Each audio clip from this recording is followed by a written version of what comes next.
Hello guys, Salman Nasim here. Welcome to first video of Blender for Beginners animation series. This series will consist of 5 videos in which we'll learn basic techniques of animation in Blender. So if you don't know anything about the animation, this series is for you. So without wasting further time, let's get started.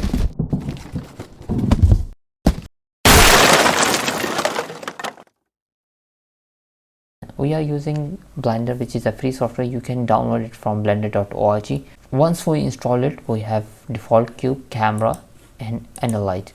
The whole window is known as viewport, and we have outliner at the right side which shows all the objects present in our viewport, and there is a properties menu which will come later, and lastly at the bottom we have timeline. We'll start with the keyframe.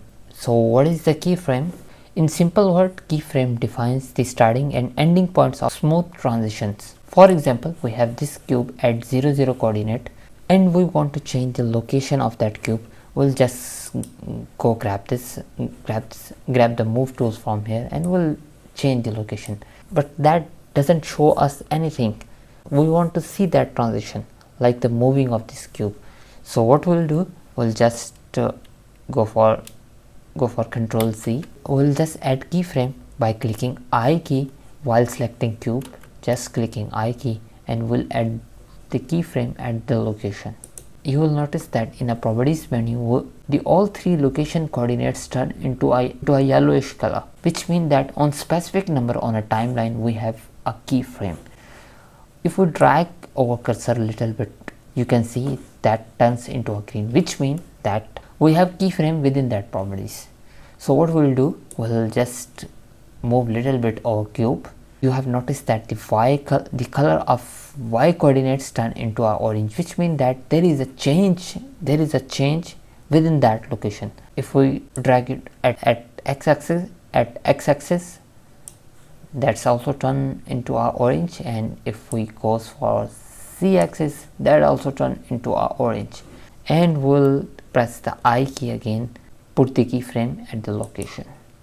Now if we play from the timeline, you can see there is a small animation which ends on 100 frame. Same thing goes for rotation and scale also. Let's test it also. So we'll go back to 100 frame. What we'll do, we'll add the keyframe from there by clicking this button. We'll have the keyframe on a y-axis. We'll drag our cursor from here to 160 and we'll select the rotate tool from here, and we'll rotate our cube on y-axis, and I'll rotate a little bit on x-axis also, just for understanding, and I'll add keyframe again. Now if you'll see, the only y rotation was recorded because I have add the keyframe only at the y-axis. Lastly, we'll go for scale also. For that, I'll bring little bit my timeline by clicking shift and middle mouse button and zoom in a little bit with the wheel key. We'll go here at 160 and add keyframe, select I. We'll go for scale. From there, Blender will record this size of cube at 160 frame, and we'll go for 250 from here. I'll scale down a little bit by selecting a scale from the transform menu, and I'll scale it a little bit, or I can use S key to scale the cube, and we'll press I again and select scale. Now if I play the animation, you can see the cube comes from here, rotate little bit on a y-axis, then goes for scale. So just for sake of understanding, we'll press I again.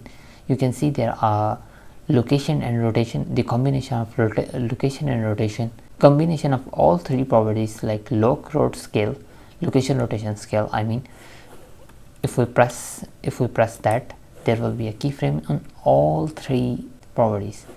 If I want to change something on that specific keyframe, I'll just change that properties by selecting R or S or G key. G for location, R for rotation, and S for scale. And I'll press I again and select location, rotation, scale. You can see the new location is recorded at here.